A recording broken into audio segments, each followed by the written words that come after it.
Religious is injurious to life. மது நாட்டுக்கும் வீட்டுக்கும் உடலுக்கும் கேடு. ஆனால் மதம் வாழ்க்கைக்கே கேடு. யோபுன் புஸ்தகம் கூட ஆக்சுவலா மிஸ்டரியான ஒரு புக் தான். அதை மேம்போக்கா குமுதம் புக் மாதிரி படிச்சுட்டோம் அப்படின்னா அதுல சொல்லப்பட்டிருக்கிறது எல்லாமே தப்பா புரிஞ்சுக்கிட்டு காட நம்ம தப்பா பார்க்க ஆரம்பிச்சிருவோம். யோபு புஸ்தகத்தை பைபிளை ஓபன் பண்ணும் போது ஃபர்ஸ்ட் வராததுனால நம்ம என்ன நினைச்சுக்கிறோம் அப்படின்னா ஆதியாகமம், யாத்திராகமம், லேவியராகமம், எண்ணாகமம், உபாகமம் இதெல்லாம் அப்படி லைனா வந்துட்டு அப்புறமா யோபு வருதுல, அதனால இதெல்லாம் எழுதி முடிச்சுட்ட பிறகு இந்த யோபு புஸ்தகம் எழுதிருக்கிறாங்க அப்படின்னு நம்ம நினைக்கிறோம். ஆனா நான் ஏற்கனவே சபையில சொல்லியிருக்கிறேன், யோபு புஸ்தகம் தான் முதல் எழுதப்பட்ட வேத புஸ்தகம். யோபு என்னன்னு சொல்றாரு, நான் பயந்தேன், அது எனக்கு நடந்துருச்சுன்னு சொல்றாரு. சரிங்களா? இப்ப என்னுடைய கேள்வி, அவரு எதை பார்த்து பயந்தாரு, எப்படி பயந்தாரு, எதற்காக பயந்தார், இப்படின்னு 3 கேள்வி இதை படிக்கும் போது வந்திருக்கும்.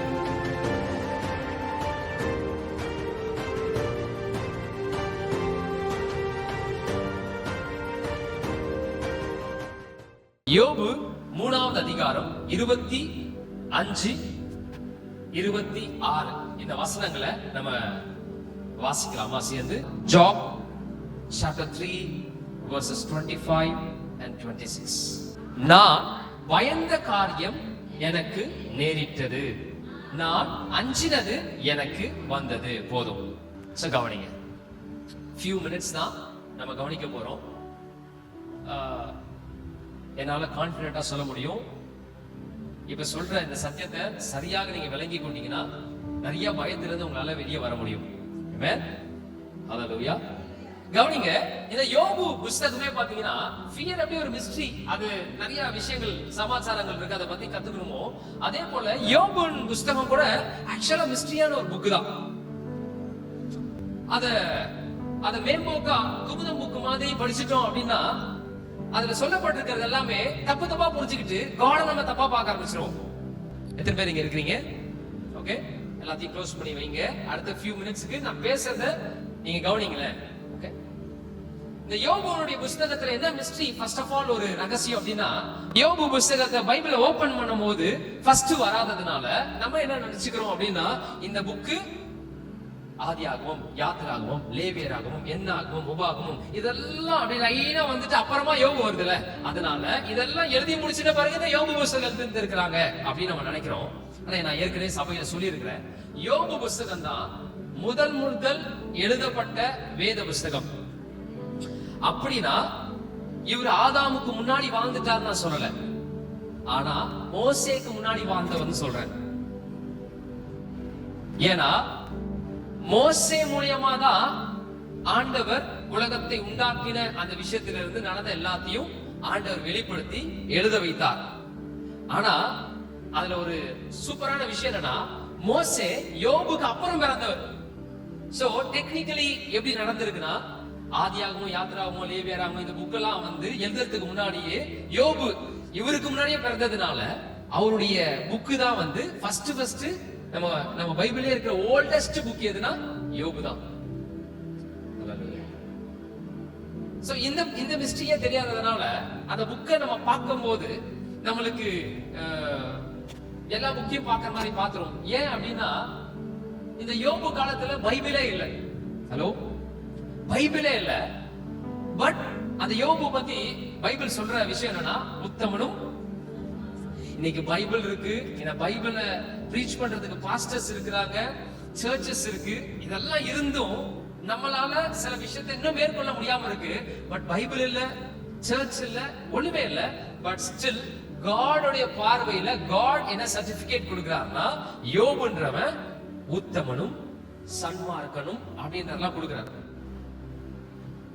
இவர் எப்படி கர்த்தரை அறிஞ்சு கொண்டாரு, இவருக்கு யார் சொல்லி கொடுத்திருப்பா, இவருக்கு வந்து கர்த்தரை குறிச்சு இவ்வளவு விஷயங்களை யார் சொல்லி கொடுத்திருப்பா அப்படின்றத யோசிக்காததுனால இந்த பைபிள்ல ஜாப் அப்படின்ற அந்த புக்கை யாராவது வாசிக்கிறாங்கன்னா அந்த புக்கை தப்பா புரிஞ்சுக்கிறாங்க.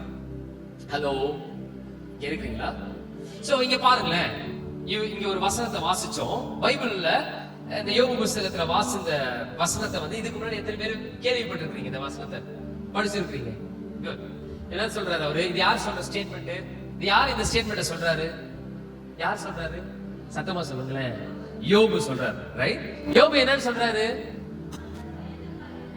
அப்படின்னா சும்மா நம்ம கொலோக்கியலா லோக்கலா நீங்க பேசணும் எப்படி சொல்லுங்க? என்ன சொல்லியிருக்காரு அவரு?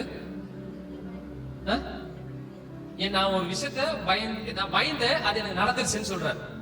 சரிங்களா? சரி, இப்ப என்னுடைய கேள்வி, அவரு எதை பார்த்து பயந்தாரு? எப்படி பயந்தாரு? அவர் எப்பொழுது பயந்தார்? எந்த டைம்ல பயந்தார்? எப்படி பயந்தார்? எதற்காக பயந்தார்? இப்படின்னு 3 கேள்வி இதை படிக்கும் போது வந்திருக்கும். இதே சாப்டர்ல 3வது சாப்டர்ல அப்படியே வாசிச்சுட்டு இருக்கும் போது என்னத்த பேசிட்டு இருக்கிறாரு அப்படின்னும் போது புலம்புறாரு. ரைட்டா? இந்த 3வது சாப்டர் படிச்சவங்களுக்கு தெரியும் என்ன பேசிட்டு இருக்கிறாரு. புலம்புறாரு. இப்படி ஆயிடுச்சு, அங்க நான் ஜீவன் போயிடுச்சுன்னா கூட எப்படி இருக்கும்? நல்லா இருக்கும், அப்படியா இருக்கும். ஏன்னா அவரு எப்படின்னா அந்த படத்துல மட்டும்தான் நடக்கும். எப்படின்னா ஒரு பாட்டை போட்டாங்கன்னா அந்த பாட்டு பாடி முடியறதுக்குள்ள அந்த ஹீரோ என்னவாயிட்டு இருப்பாரு? பணக்காரன் ஆயிட்டு இருப்பாரு. இல்ல, ரியாலிட்டியில அது சாத்தியமானா சாத்தியம் இல்ல. அந்த 3 நிமிஷம் 4 நிமிஷம் பாட்டு ஆரம்பிக்கும் போது பிச்சைக்கார நிலைமையில இருப்பாரு. அத முடிக்கிற அந்த பாட்டு முடியும் போது எப்படி இருப்பாரு? பயங்கர அப்படியே ஆயிட்டு இருப்பாரு.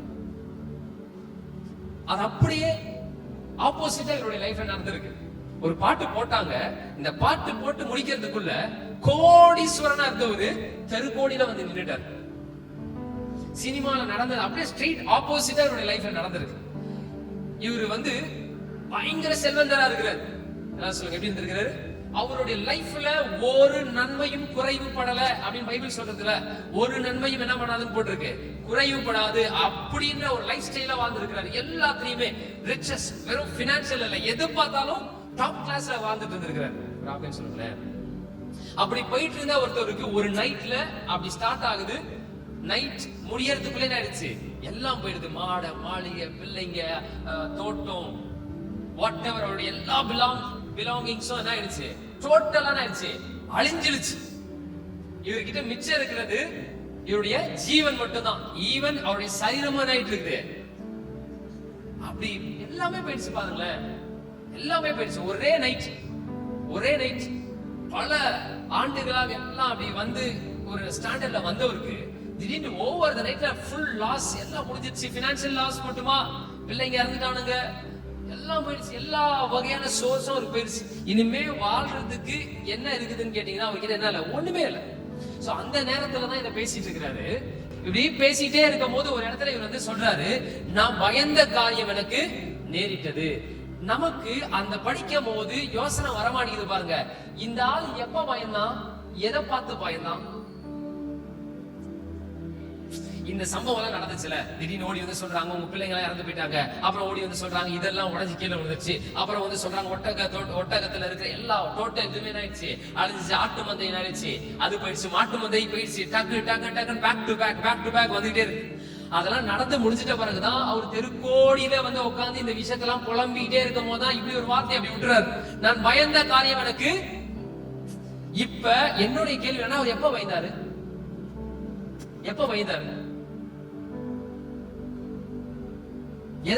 எதுக்காக பயந்தாரு? எந்த விஷயத்துக்காக பயந்திருப்பாரு? இருக்கிறீங்களா? எத்தனை பேருக்கு அதை தெரிஞ்சுக்கணும்னு ஆசை இருக்கு? அப்படின்னா அதே யோபு புஸ்தகத்தை 1வது அதிகாரத்துக்கு போங்க. 1வது அதிகாரம் 4வது வசனம் 5வது வசனம் கவனிங்க, நல்லா கவனிங்க. இந்த வசனத்துல அவர் என்ன சொல்றாருன்றத நம்ம வாசிக்கலாம். சரியா? யாரா ஒருத்தர் வாசிக்கிறீங்களா? அவன் குமாரர் அவன் தன் நாளிலே தன் வீட்டிலே விருந்து செய்து தங்கள் 3 சகோதரிகளையும் தங்களோடு போஜனம் பண்ணும்படி அழைப்பார்கள். நெக்ஸ்ட்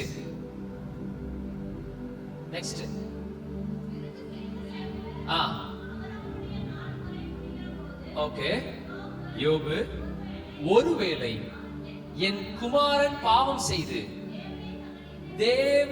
தேவனை தங்கள் இருதயத்திலே தூஷிப்பார்கள் என்று சொல்லி அவர்களை அழைப்பித்து பரிசுத்தப்படுத்தி அதிகாலமே எழுந்து அவர்கள் எல்லாருடைய இலக்கத்தின்படியும் சர்வாங்கன தகன பலியும் செலுத்துவான். இந்த பிரகாரமாக யோபு, பாருங்களேன், பைபிளை சரியா புரிஞ்சுக்காததுனால யோபுனுடைய புஸ்தகத்தை தப்பாவே புரிஞ்சுக்கிட்டு இப்ப வாசிக்கப்பட்ட இந்த வசனத்தை எப்படி நம்ம பேசுறாங்க, எப்படி பேசுறாங்க அப்படின்னா, பாருங்க, யோபு அவங்களுடைய பிள்ளைக்காக தினந்தோறும் பாருங்களேன் பலி செலுத்தி இருக்கிறாரு, சர்வாங்கன பலி செலுத்தி இருக்கிறாரு. பேரண்ட்ஸ் கிட்ட சொல்றாங்க, நீங்க என்ன பண்ணுங்க, உங்க பிள்ளைகளுக்காக இப்படிதான் பண்ணுங்க. யோபு அப்படிலாம் பண்ணிருக்கிறாரு பாருங்க. அதனாலதான் அவர் எப்படி இருந்திருக்கிறாரு, செல்வ சீமானா அப்படி இப்படிலாம் இருந்திருக்கிறாரு. அப்படிதானே இருந்தாரு. ஏன் அப்புறம் போயிடுச்சு? நீங்க கவனிங்க, எந்த பிள்ளைக்காக அவனுக்கு நல்லா இருக்கணும்ன்றதுக்காக பலி செலுத்தினாரு அப்படின்னு போட்டிருக்கு. ஆனா அது நடக்கல பாருங்க. பட் இத கிறிஸ்டியானிட்டி ரிலிஜியஸ் பேஸ்டா நம்பினதுனால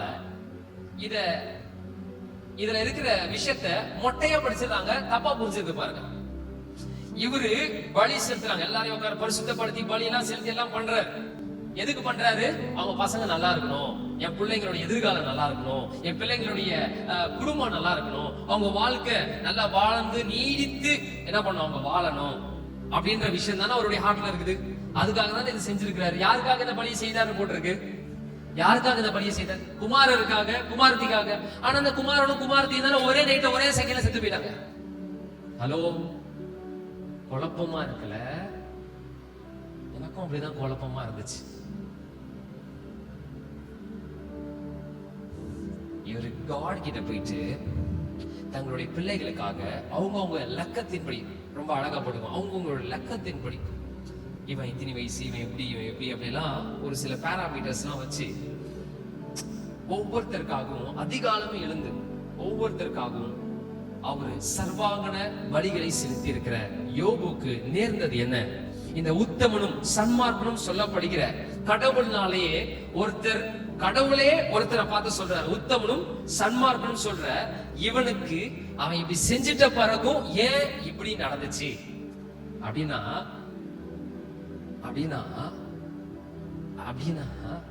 இதுக்கு முன்னாடி நம்ம வாசிச்சோம்ல, அவன் பயந்த காரியம் அவனுக்கு நேரிட்டது அப்படின்னா, சார் இங்க என்ன பண்ணிருக்கிறாருன்னா பயந்து இருக்கிறாரு. சோ அப்படின்னா யோபு செய்தத நீங்க குறை சொல்றீங்களா? யோபு பண்ணத நீங்க ராங்னு சொல்ல வரீங்களா? சர்வாங்கன பலி அப்படின்றது தேவையில்லைன்னு சொல்ல வரீங்களா? அப்படின்னா நான் அப்படி சொல்ல வரல. யோபு சர்வாங்கன பலிய செய்ததனுடைய கண்ணோட்டம், பர்ஸ்பெக்டிவ் ரொம்ப தப்பாக இருந்திருக்கிறது. யோபு எப்படி பண்ணியிருந்திருக்கணும் அப்படின்னா, என் கர்த்தர் நல்லவர், எனக்கு இத்தனை பிள்ளைகளை கொடுத்திருக்கிறார், இவங்களுடைய லைஃப்ல என்னுடைய லைஃப்ல எவ்வளவு நல்லவராக இருந்தாரோ அதே போல இவங்களுடைய லைஃப்ல நல்லவராக இருக்கிறாரு, நல்லவராக இருப்பாரு, என்றென்றைக்கும் இருப்பாரு. என்னுடைய தேவன் என்னை மாத்திரமல்ல என் பிள்ளைகளையும் அவர்களுடைய பிள்ளைகளையும் இவ்விதமாக ஆசீர்வதிப்பார், அதற்காக நான் பலி செலுத்துகிறேன் அப்படின்னு சொல்லியிருந்தார்னா அந்த பலி வேற மாதிரியா இருந்திருக்கும். பட் அவரு என்ன, அவருக்கு ஒரு புரிதல் இருக்குன்னா, நமக்கு ஒரு நல்லது நடக்குது அப்படின்னா அதுக்கு காரணம் யாரு? கடவுள், பரம தகப்பன் யெகோவா. நமக்கு ஒரு தீங்கு நடக்குதுன்னா அதுக்கு யாரு காரணம்? கடவுள் அப்படின்ற நம்பிக்கை அவருக்கு இருந்திருக்கு. அவருக்கு புரிதல் இல்ல. கர்த்தரை அறிகிற அறிவு அப்படின்றது நம்மள மாதிரி பைபிள் இல்ல, ப்ராஃபட்ஸ் இல்ல, அப்படிலாம் இல்ல. அவருக்கு காட பத்தியதான ராங் பர்ஸ்பெக்டிவ் இருந்திருக்கு. தவறான என்னது பர்ஸ்பெக்டிவ்னா கண்ணோட்டம் இருந்திருக்கு. அதனாலதான் ஒரு இடத்துல சொல்றாரு, கர்த்தர் கொடுப்பார், கர்த்தர் கொடுத்தார், கர்த்தர் எடுத்தார். அவருடைய ஸ்டேட்மெண்ட் இழந்துட்ட பிறகும் என்னன்னு தோணுது அப்படின்னா, இத கொடுத்தது அவருதான், எடுத்ததும் யாரு? அவருதான்றத அவர் நம்பிட்டார். சோ சார் ஆக்சுவலா என்ன பண்ணிட்டாருன்னா, கர்த்தருக்காக உண்மையா இருக்கிறாரு, ரொம்ப வண்டர்ஃபுல்லான ஒரு தேவ மனுஷன், கர்த்தருடைய பார்வையில ரொம்ப நேசிக்கப்படுகிற ஒரு தேவ மனுஷன். பட் ப்ராப்ளம் என்னன்னா, கர்த்தரை குறித்ததான பர்ஸ்பெக்டிவ் கண்ணோட்டம் அவருக்கு தப்பா இருந்ததுனால அவர் என்ன யோசிச்சுட்டாருன்னா, டெய்லி இவங்க பார்ட்டி பண்ணுவானுங்களாம். சம்டைம் பார்ட்டிஸ் பண்றாங்க பசங்க. இந்த பார்ட்டிஸ் பண்ணும்போது இவங்களுடைய சிஸ்டர்ஸ் இவங்கெல்லாம் கூப்பிடுறாங்க. இவருக்கு என்ன ஒரு பயனா, பிள்ளைங்க வளர பிள்ளைங்க கொஞ்சம் வாலிப காலத்துல வெளுக்கலானதாச்சே. நம்ம சொல்றோம் வாலிபம் எப்படியானதான், வழுக்கலாததாச்சு. எங்கேயா வழுக்கல்ல வழுக்கி கிழிக்க ஏதாவது தப்பி கிப்பி ஏதாவது பண்ணிட போறானுங்க, பண்ணிட்டானுங்க. அதுக்கப்புறம் நம்ம இதுவரையும் ரொம்ப பண்ணாம இருந்திருக்கிறதுனால தான் கர்த்தர் நம்மளுக்கு நல்லவரா இருந்திருக்கிறாரு. இவனுங்க மாத்திரம் இங்க தப்பு பண்ணிட்டானுன்னா கர்த்தர் என்ன பண்ணுவாரு? ஒரே போட்டுருவாரு அப்படின்ற பயம் இவனுக்குள்ள கர்த்தரை குறிச்சதான தவறான கண்ணோட்டம் இருந்ததுனால, ஐயோ இவனுக்கு எதாவது ஆயிடுமோ, இவங்க ஏதாவது தப்பு பண்ணிருப்பானுங்களோ, ஏதாவது தண்டா பண்ணிருப்பானுங்களோ, இதனால கடவுள் இவங்களை அழிச்சிருவாரோ, இவனுங்களை போட்டுருவானுங்களோ, இவனுங்க நல்லா வாழணுமே அப்படின்னு எப்போதும் every other time early morning ஏஞ்சி அவர் கர்த்தர் மேல ராங்கான ஒரு கண்ணோட்டத்துல ஒரு பலி செய்யல, ரைட்டான கண்ணோட்டத்துல பலி செய்யாம ராங்கான ஒரு விஷயத்துல பலி செய்யறாரு. என்னன்னா பயந்து செய்யறாரு. இப்படி பண்ணிட்டா கர்த்தர் என்ன பலியா என் பிள்ளைங்க அப்படின்ற ஒரு ஸ்டேட்ல தான் அவர் அந்த பலியை செய்திருக்கிறார். சோ ஒவ்வொரு டைமும் பண்ணிட்டே இருக்க இவருடைய பாடியில இந்த பயம் அப்படின்றது ட்ரிகர் ஆயிட்டே இருந்திருக்கு, அப்படியே ஆயிட்டே இருந்திருக்கு. எவ்ரி அதர் மார்னிங் இவர் ஒரு நாள் செய்யற ப்ராசஸ் இல்லையா, இவர் ஃப்ரீக்வெண்டா செய்யற ஒரு ப்ராசஸ் இவருடைய லைஃப் ஸ்டைலாவே வச்சிருக்காரு. இப்படி பலி கொடுக்கிறது லைஃப் ஸ்டைலா வச்சிருக்காரு. பலி கொடுக்கிறது நல்லது, பலி செய்யறது நல்லது, ஆனா எந்த கண்ணோட்டத்துல செய்யறோம் அப்படின்றத முக்கியம். அதனால அடிக்கடி சொல்லுவேன், சோயிங் ரீப்பிங் பத்தி நான் நிறைய ப்ரீச் பண்றேன். ஆனா அதை புரியாம செஞ்சினா அது உனக்கு என்ன ஒர்க் ஆகாது. நிறைய பேர் பாருங்க இந்த சோயிங் ரீப்பிங் பத்தி எல்லாம் புரிஞ்சுக்கிட்டு ரைட்டா புரிஞ்சு செய்யறாங்க, அவங்களுக்கு நடக்கும். ஆனா இன்னொருத்தர் நடக்காது. ஏன்னா அவன் அதனுடைய ரகசியத்தை என்னன்னு சரியா கத்துக்காம செய்யறான். அவனுக்கு நடந்துச்சு, அப்ப நம்மளும் 1 போட்டா 4 வரும் அப்படின்ற மாதிரி பண்ணிடலாம். இங்க யோபு செய்யற பலிகள் எதையுமே நம்ம குறை சொல்ல, which is very essential. அது ரொம்ப அவசியமான ஒன்று. ஆனா எப்படி அவர் பலி செய்திருக்கணுமோ அப்படி அவர் பலி செய்யவில்லை.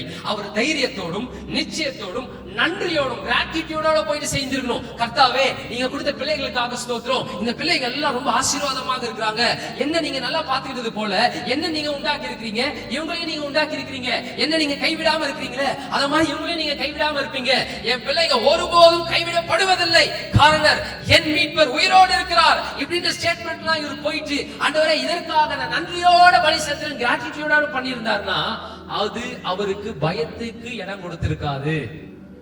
ஆனால் கடவுள் ஒருவேளை என் பிள்ளைங்க அப்படி இப்படி கொஞ்சம் முன்ன பின்ன இருக்கிறானுங்க, இப்படி இருக்கிறானுங்க, அதனால கடவுள் என் பிள்ளைகளை தண்டிச்சிட்டாருன்னா ஐயோ ஐயோ ஐயோ ஐயோ அப்படின்னு நினைச்சிட்டே இருக்கிறார். பாத்தீங்களா, இது ரொட்டீனா பண்ண அதுதான் அங்க சொல்றாரு, நான் என்ன நல்லா பயந்தனும்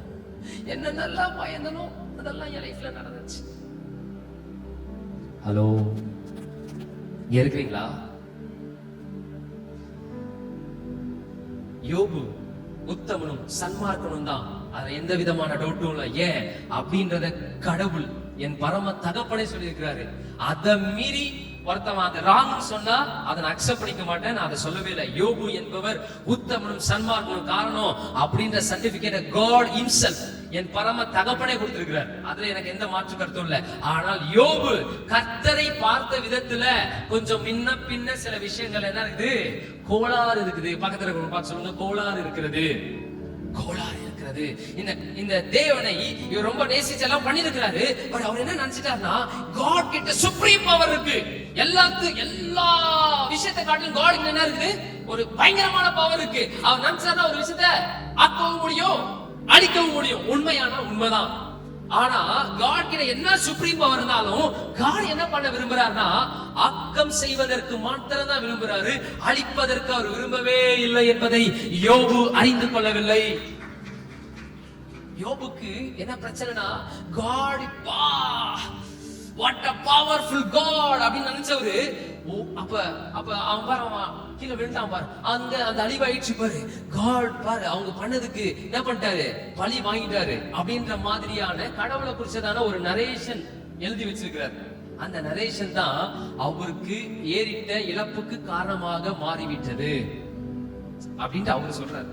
நான் என்னென்னலாம் பயந்தனும், டெய்லி காலையில ஏஞ்சி பிள்ளைகளை பத்தி ஃபீலிங்ஸ் வந்தது, பிள்ளைங்க எல்லாம் போயிட்டாங்க. நான் ரொம்ப ஆசாசியோட இந்த பிள்ளைகளை வளர்த்தேன், அவங்களுக்கு கல்யாணம் பண்ணி செஞ்சு பார்க்கணும், அவங்களுக்காக எவ்வளவு கோடியா நான் செல்வங்களை சேர்த்து வச்சிருந்தேன், அவங்க பிள்ளைங்களை பார்க்கணும், அவங்க பிள்ளைங்களுக்கு இப்படி செய்யணும், அப்படி பண்ணணும், இது பண்ணணும், எல்லாம் பண்ணணும்னு யோசிச்சு வச்சிருந்தேன். ஆனா நான் பயந்துகிட்டே இருந்தேன் பாரு.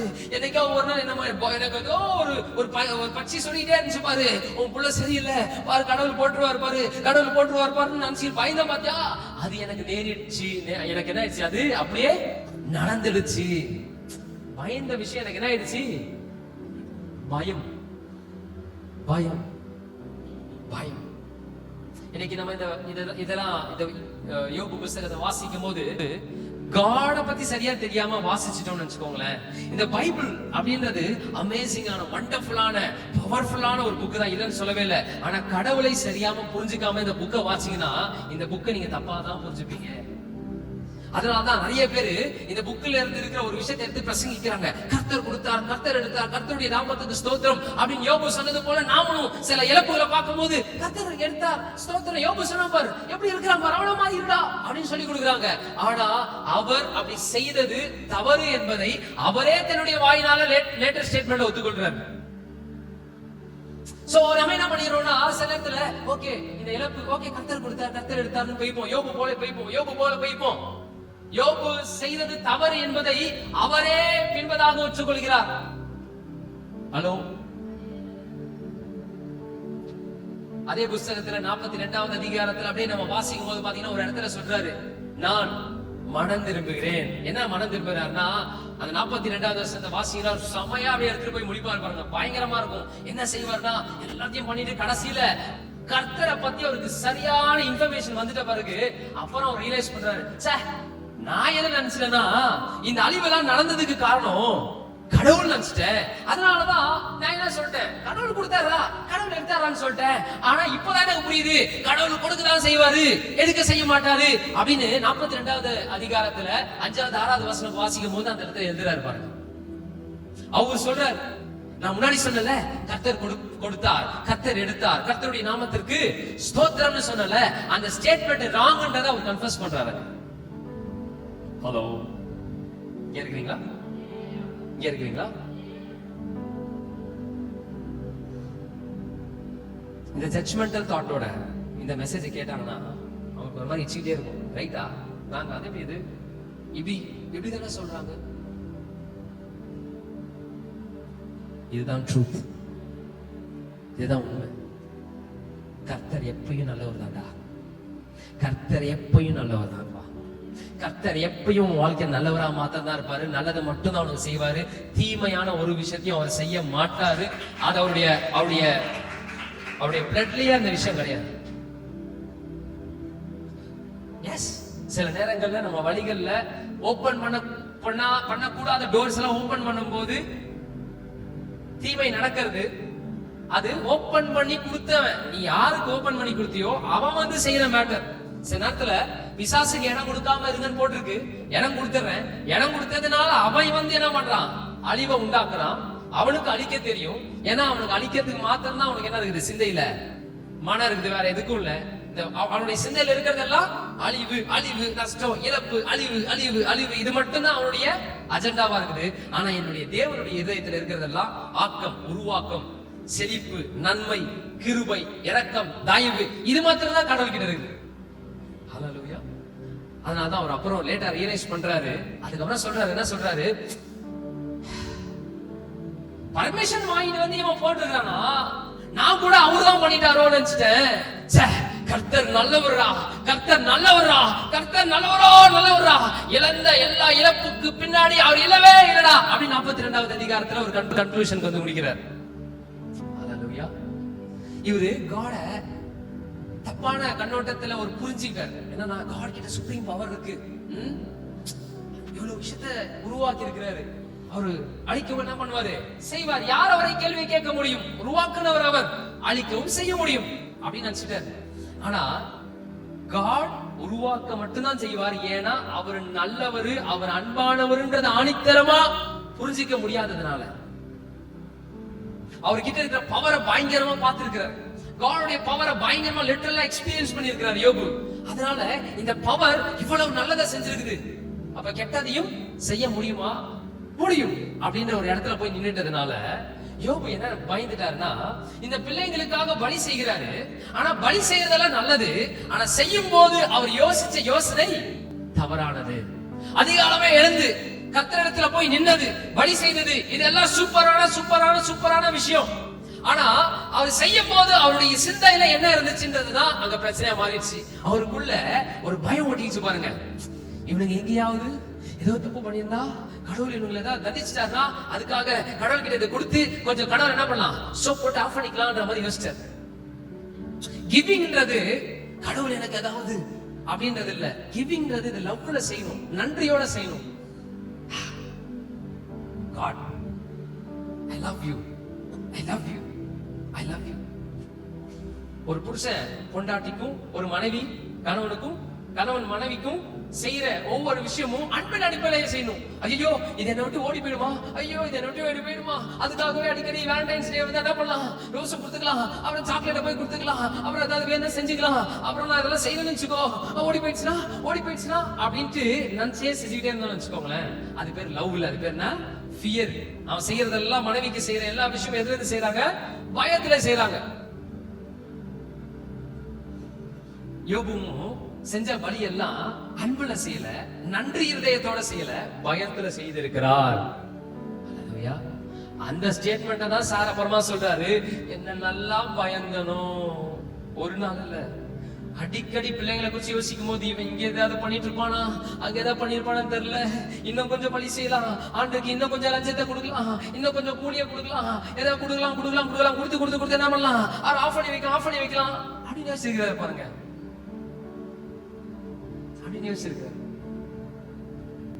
அந்த விஷயங்கள் எல்லாத்தையும் அப்படியே கம்பைல் பண்ணி ஒரு இடத்துல அவர் என்னென்னலாம் யோசிச்சாரோ அதெல்லாம் ஒரு லைஃப்ல நடந்துருச்சு பாருங்க. ஹலோ, ஹalleluya.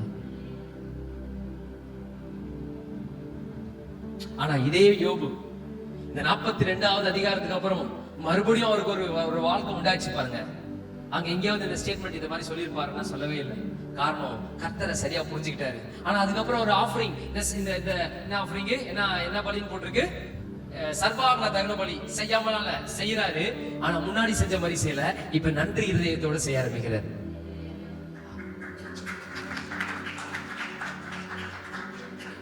அவருடைய பெர்ஸ்பெக்டிவ் மாறி இருக்கு. அப்பாவை குறிச்சதான பெர்ஸ்பெக்டிவ் மாறுது, தேவனை குறிச்சதான பெர்ஸ்பெக்டிவ் மாறுது. ஓ, let me do it in a right way. இப்ப நான் சரியான விதத்துல செய்றேன். என் வாழ்க்கையை மறுபடியும் கட்டி எழுப்பி இருக்கிறாரு. ஆனா நான் மறுபடியும் அதே சர்வாங்க தகன பலியில செய்ய போறேன், அப்படிதான் ஆராதிக்க போறேன், எல்லாம் பண்ண போறேன். ஆனா சரியான கண்ணோட்டத்துல. இதுக்கு முன்னாடி ஐயோ கர்த்தர் ஒருவேளை என் பிள்ளைகளை அடிச்சிட கூடாது, என் பிள்ளைங்களை பார்த்துக்கணும், என் பிள்ளைங்களுக்கு எதிர்காலத்தை அப்படின்னு செஞ்சது எல்லாம் போகாம இப்ப செய்யறாரு. கர்த்தர் நல்லவர், அவர் கிருபை உள்ளவர், அவர் இரக்கத்தில் சிறந்தவர். என் பிள்ளைங்களை இப்ப உண்டாக்கி இத்தனை பிள்ளைகளை கொடுத்திருக்கிறார்னா இந்த பிள்ளைகளை முடிவு பரியந்தம் நடத்த அவர் நல்லவராக உண்மையுள்ளவராக இருக்கிறார். முடிவு பரியந்தம். அதற்காக நான் நன்றி இருதயத்தோட இந்த சர்வாங்க தகன பலியில செய்யறேன்னு அப்புறம் செய்ய ஆரம்பிச்சுக்கிறார் பாருங்களேன். இந்த செஞ்ச சர்வாங்க தகன பலி, ரைட்டான மைண்ட் செட்டை செஞ்ச இந்த சர்வாங்க தகன பலி அவருடைய லைஃப்ல பின்வரும் நாட்கள்ல அவருடைய சந்ததியில அப்படியே நடந்திருக்கு பாருங்க. ஹalleluya. சொல்றாங்க பாருங்க, எண்ணம் போல, சத்தமா சொல்லுங்க, எண்ணம் போல வாழ்க்கை. நிறைய ஆட்டோலாம் எந்திரிச்சுக்கிறாங்க, எண்ணம் போல வாழ்க்கை. God உன்னை உண்டாக்குனதுக்கு பின்னாடி அவருடைய நோக்கம் என்னன்னா உன்னை வாழ வைக்கணும்ன்றதுக்காக தான். ஹலோ, உன்னை உண்டாக்குன காரணமே நீ நல்லா வாழணும், சந்தோஷமா வாழணும், ஜாலியா இருக்கணும், ரைட்? இதை என்ஜாய் பண்ணணும். நான் இதை பிள்ளைக்காக உண்டாக்குற இவ்வளோ எல்லா விஷயத்தையும் என்ஜாய் பண்ணணும் அப்படின்ட்டு அவர் உன்னை வாழ வைக்கிறதுக்காக உண்டாக்குனாரே தவிர உன்னை அழிக்கணும்ன்றதுக்காக உண்டாக்கல. கர்த்தர் நல்லவர். பக்கத்துல இருக்கவங்கள பார்த்து சொல்லுங்க, கர்த்தர் நல்லவர். இன்னைக்கு இல்ல, நாளைக்கு இல்ல, முடிவு பரியந்தம் அவர் நல்லவராக தான் உங்களுக்கு இருப்பார். ஜோசப்புக்கு புரிஞ்ச விஷயம் நம்ம எல்லாருக்கும் புரிஞ்சிச்சுன்னா முடிஞ்சிச்சு கதை. ஒரு கடைசி வரையும் உனக்கு நல்லவராக தான் இருப்பார். கடைசி உன் லைஃப்ல நடந்த நெகட்டிவான விஷயத்திற்கெல்லாம் அவர் காரணம் இல்லை. கொடுத்தார்ல, அதுதான் அவரு. எடுத்தது அவரு இல்லை.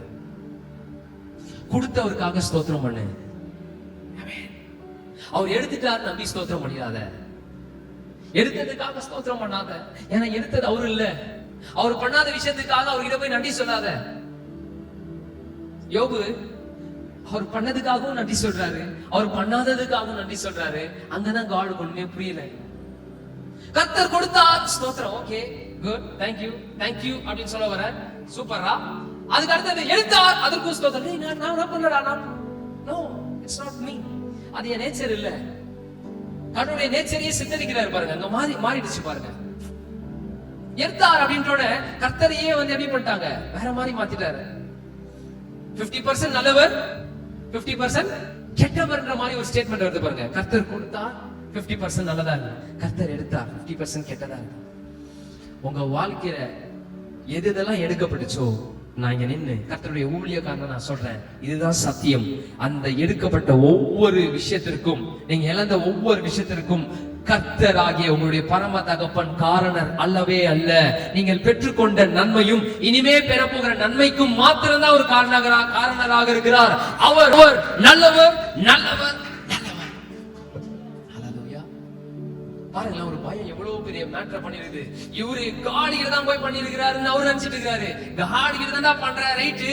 ஆனா என்ன தாட்டோட பண்ற, சிந்தையில எதை வச்சுட்டு பண்ற?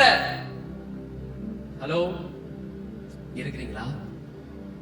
அதான் சம்டைம் நான் சொல்லுவேன், டைத்தெல்லாம் கொடுக்குறீங்க நல்லது, ஆனா எந்த கண்ணோட்டத்துல கொடுக்குற? இந்த சர்ச்சு நாளைக்கு நல்லது கேட்டதெல்லாம் வந்து நிக்கும் அப்படின்றதுக்காக கொடுக்குறேன்னா தயவு செய்து கொடுக்காதுன்னு சொல்றேன். ஏன்னா உன் பார்வை கொடுக்கும் போது என்ன மாதிரி இருக்குது அப்படின்றத டெஸ்ட் பண்ணு அப்படின்னு நான் சொல்றேன். நம்ம செய்த எல்லா விஷயத்திற்கு பின்னாடி நம்மளுடைய இன்டென்ஷன், நம்மளுடைய நோக்கம், நம்ம சிந்தையில என்னன்னு இருக்கு. இன்னைக்கு நான் ஆராதிக்க வந்துட்டேன், ஐயோ எதுக்கு ஆராதிக்க வந்துட்டேன் அப்படி இந்த வாரம் ஃபுல்லா வந்து ஒரு மாதிரி பெடா பெஜாரா ஆண்டு ஆக்கி விட்டாருன்னா, படா பெஜாரா ஆகும்னா ஆகும், அது ஆண்டவர் ஆக்க மாட்டாரு, ஆக்கறவன் ஆக்குவான். இருக்கிறோமா? நிறைய பேர் தெரியுமா சர்ச்சுக்கு எதுக்கு தெரியுமா போறாங்க? பயத்தால் தான் போறாங்க. பயப்படாதன்னு சபையில சொல்லி கொடுக்கிற இந்த மெசேஜ் எப்படி இருக்குன்னா, பயப்படாத, எப்படி நீ பயப்படாம இருக்கணும் அப்படின்னு சொல்லி. நிறைய பேர் சர்ச்சுக்கு எதுக்கு போறாங்கன்னா பயம். பயம் எத்தனை பேருக்கு புரியுதுன்னு தெரியல. இந்த சண்டே டைம்ல நம்ம வாழ்ற இதே நகரத்துல நிறைய பேர் சர்ச்சுக்கு போறாங்க. எதுக்கு போறாங்க? பயம். ஒரு காதலன் காதலியை தேடி பயத்தோட போகிறது இல்லையே, எக்ஸைட்மெண்டோட போறானே, அன்போட போறானே, கிஃப்டோட போறானே, அது இதையும் வாங்கிக்கிட்டு போறானே. அந்த டைமை வந்து அடுத்த நாள்னா இந்த நாள்ல தான் அவனுக்கு அவ்வளவு ஒரு குதூகலம், கொண்டாட்டம் அப்படின்றது உண்டாகுதே. ஆனா நாம அப்படி வரோமா? ஆண்டவர் அப்படி வரணும்ன்றதுக்காக தான் அவர் வெயிட் பண்ணிட்டு இருக்கிறாரு. பட் நீங்க நிறைய கிறிஸ்தவர்கள் என்ன நினைக்கிறாங்கன்னா, கர்த்தர் ரொம்ப சந்தோஷமா இருக்கிறாரு. இல்ல, நீ பயத்தோட அவர்கிட்ட போறது அவருக்கு விருப்பமே கிடையாது. ஹலோ, இந்த காதலி என்னை விட்டு போயிடுவாளோ, எனக்கு துரோகம் பண்றாளோ, நான் போயிட்டு இந்த மாதிரி அவளை பார்த்து மீட்டப் பண்ணி அடிக்கடி பண்ணி அவளுக்கு கொஞ்சம் வாங்கி கொடுத்து ரோசை கொடுத்து அதை கொடுத்து விட்டுட்டு ஓடுமோ, கபார்னு எஸ்கேப் ஆயிடுமோ அப்படின்ற மாதிரியே நீங்க கடவுளை பாக்குறீங்க, அப்பாவை பாக்குறீங்க. பாருங்க, பக்கத்துல இருக்கவங்களை பார்த்து சொல்லுங்க, அப்பாவை பார்க்கிற பார்வை சீர்படுவதாக. உங்க டாடி ரொம்ப குட், உங்களுடைய டாடி ரொம்ப குட் டாடி, உங்களுடைய டாடி ரொம்ப குட் டாடி. உங்களை உண்டாக்குற உங்க அப்பா ரொம்ப நல்லவர், ரொம்ப நல்லவர். உலக தகப்பன் மாதிரி இல்லை, அவர் ரொம்ப நல்லவர். உங்களுக்கு மாத்திரம் இல்லை, டோட்டல் ஜெனரேஷனுக்கு ஒரு நல்லவரா இருக்கும். சொன்னதை செய்யற வரைக்கும் அவர் கைவிடாத தேவன், சொன்னதை செய்யற வரைக்கும் கைவிடாத தேவன். இன்னைக்கு பயம் எவ்வளவு பெரிய தீங்கு உண்டாக்க முடியும் அப்படின்னா, ஒரு பயம். இந்த பாடியில கெமிக்கல்ஸ் ஃபங்க்ஷன் ஆகுது. கெமிக்கல்ஸ் மூலியமா தான் எல்லா விஷயத்தையும் God டிசைன் பண்ணி வச்சிருக்காரு. நீ சந்தோஷமா ஆகணும்னா அதுக்கு ஒரு கெமிக்கல் இருக்கு, நீ பயப்படணும்னா அதுக்கு ஒரு கெமிக்கல் இருக்கு. அந்த கெமிக்கல்லாம் எப்படி ஃபங்க்ஷன் ஆகுதுன்னா, இந்த மைண்ட்ல நீ எதை ப்ராசஸ் பண்றியோ அதை பொறுத்து அந்த கெமிக்கல் ஒர்க் ஆகும். திடீர்னு ஒரு நியூஸ், துக்கமான நியூஸ் வச்சுக்கோங்க, அது கேட்டு நீ பயந்துட்டு ஐயோ இப்படி ஆயிடுச்சுன்னா போயிடுமோ இதாயிடுமோ அப்படின்னு நீ பயப்படும் போது இந்த கெமிக்கல் அதனுடைய வேலையை பண்ணி வைத்த கலக்க ஆரம்பிக்கும். ஆனா ஒரு குட் நியூஸை கேட்கிற அப்படின்னா அது உள்ளார வேற கெமிக்கல் நல்ல விஷயத்த பண்ண ஆரம்பிக்கும். நீங்களும் நானும் எப்படி இருக்கிறோம்னா மேக்னெட்டா இருக்கிறோம். சொல்லுங்க, நீங்க எப்படி இருக்கிறீங்க? மேக்னெட்டா இருக்கிறீங்க. உங்களால அட்ராக்ட் பண்ண முடியும். சயின்டிஸ்ட் எல்லாம் மேபி இன் ஃபியூச்சர்ல நிறைய விஷயம் சொல்லணும்னு ஆசைப்படுற. சயின்டிபிக்கா இட் இஸ் ப்ரூவன். நீங்களும் நானும் ஒரு மேக்னெட்டிக்கா இருக்கிறோம். ஒரு ஃப்ரீக்வன்சில செட் பண்ணி வைக்கப்பட்ட ஒரு விஷயமா இருக்கிறோம். இந்த ஃப்ரீக்வன்சில கரெக்டா எது மேட்ச் ஆகுதோ அதை உங்களால என்னால அட்ராக்ட் பண்ண முடியும். நீ பயத்திலேயே இருந்துட்டு இருந்தா இவர மாதிரி டெய்லி எவ்ரிடே போயிட்டு காட் கிட்ட தான் போறாரு. ஆனா எப்படி போறாரு? எப்படி போயிருக்கிறாரு? பயத்தோட போயிருக்கிறாரு. கடவுளை குறிச்சு தான் தப்பான பெர்ஸ்பெக்டிவ் எடுத்துருவாரோ ஒருவேளை எடுத்துட்டாருன்னா பயத்தோட போயிருக்கிறார்.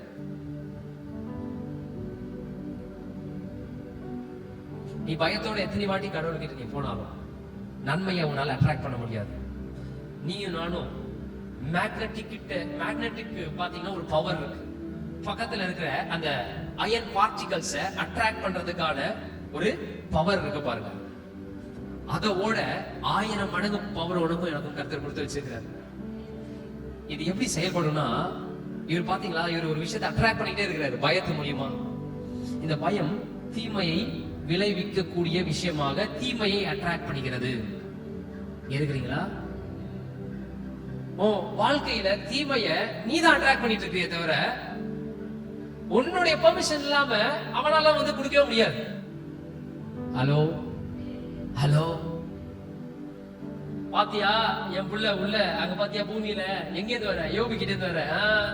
அங்க பாத்தியில என் புள்ள எப்படின்ட்டு அப்படின்னு அப்பா சொல்லும் போது பார்த்தேன் கொஞ்சம் எனக்கு சான்ஸ் கொடுங்களேன். ஏன்னா சார் எப்பயுமே வரும்போது எனக்கு கொஞ்சம் இடம் கொடுத்துட்டு வராரு. என்ன இடம் கொடுக்குறாரு? உங்ககிட்ட தான் வந்து பள்ளியெல்லாம் செலுத்துறாரு. ஆனா பிள்ளையாண்டான், உங்களுடைய பிள்ளையாண்டான் உங்களுக்கு உங்ககிட்ட அவன்கிட்ட இருக்கக்கூடாத ஒரு விஷயம் அவன்கிட்ட இருக்கு. என்னது? பயம் யாருக்குரியது? எனக்குரியது. அதனால செத்த நேரம் நீங்க கொஞ்சம் பர்மிஷன் கொடுங்க சார் அப்படின்னு கேக்குறாரு. செத்த நேரம் கொஞ்சம் பர்மிஷன் கொடுங்க. ஏன்னா நல்லவன் வல்லவன் எல்லாம் சொல்றீங்க, ஆனா எனக்கு கூறிய ஒரு விஷயத்தை அவங்க கிட்ட இருக்கிறத நான் பார்த்துட்டேன்.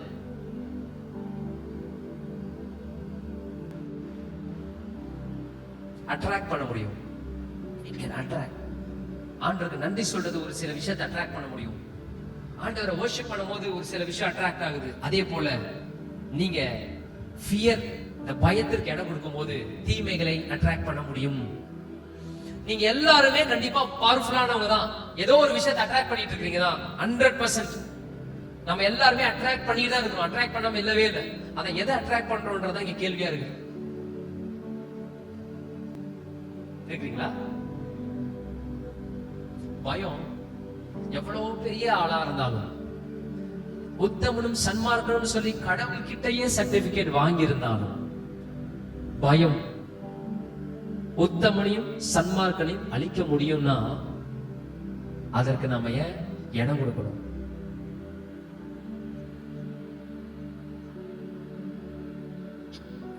அதே நேரத்துல பிரேயர் பண்ற.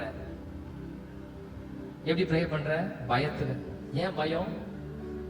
என் தேவன் இன்னார் என்பதை நான் அறிந்து கொள்கிறேன் அப்படின்ற அந்த வார்த்தைய நீங்க சரியா, இன்னார் அப்படின்றத இப்படிப்பட்டவன்றதை இன்னும் நம்மளுக்கு சரியா புரியாம இருக்கு. இப்படிப்பட்டவரா அப்படின்னு சொல்றது நிறைய சபையில சொல்றது இல்ல. சொல்லிக்கிட்டே இருந்தால சிஸ்டர் பிரதர் சொல்லிக்கிட்டே இருந்தா பாருங்க, நீங்க இப்படி போயிட்டு இருக்கிறீங்க, ஆண்டவர் பொறுத்து பாப்பாரு. அப்புறம் ஒரு டைமுக்கு அப்புறம் என்ன பண்ணுவாரு? கைய தனியா கால தனியா உடச்சிக்கிச்சு போடுவாரு. எச்சரிச்சுட்டே இருந்தா பாத்தீங்களா வந்துச்சா?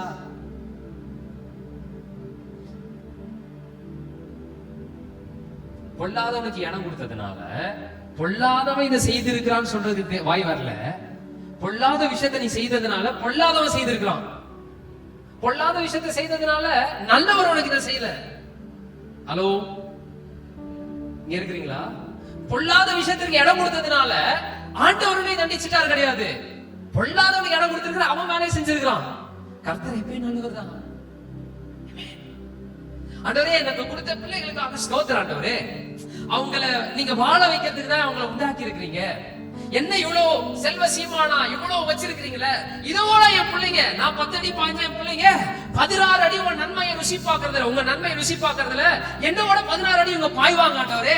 எனக்கு அது நிச்சயம் இருக்குது. ஒருவேளை என் பிள்ளைங்க தவறுதலா அந்த பயம் வந்திருந்தா, ஓகே, கடவுள் யாரு, அப்பா யாருன்னு தெரிஞ்சிருந்தா அவர் வாயில இருந்து எப்படி அறிக்கை வந்திருக்குன்னா, ஒருவேளை என் பிள்ளைங்க தவறிட்டா நீங்க என்ன பண்ணுவீங்கன்னா அவனை மறுசீரமைப்பு பண்ணுவீங்களே தவிர அவனை அழிச்சிட மாட்டீங்க. ஒருவேளை பண்ண மாட்டான், ஆனா ஒருவேளை பண்ணாலும் ஐ am a confident, என் தேவன் மேல அதிக நிச்சயமா இருக்கிறேன். என்னன்னா என் தேவன் நீங்க மறுசீரமைப்பு பண்றதுக்கு 1000 முயற்சி எடுப்பீங்களே தவிர ஒரு இடத்துல கூட அவனை அழிக்கணும் நீங்க என்ன கொள்ளவே மாட்டீங்க அப்படின்னு அவனுக்குள்ள இருந்துன்னு வச்சுக்கோங்களேன். ஹலோ, பயத்தை குறித்து நம்ம பார்த்துட்டு இருக்கிறோம் தொடர்ச்சியா.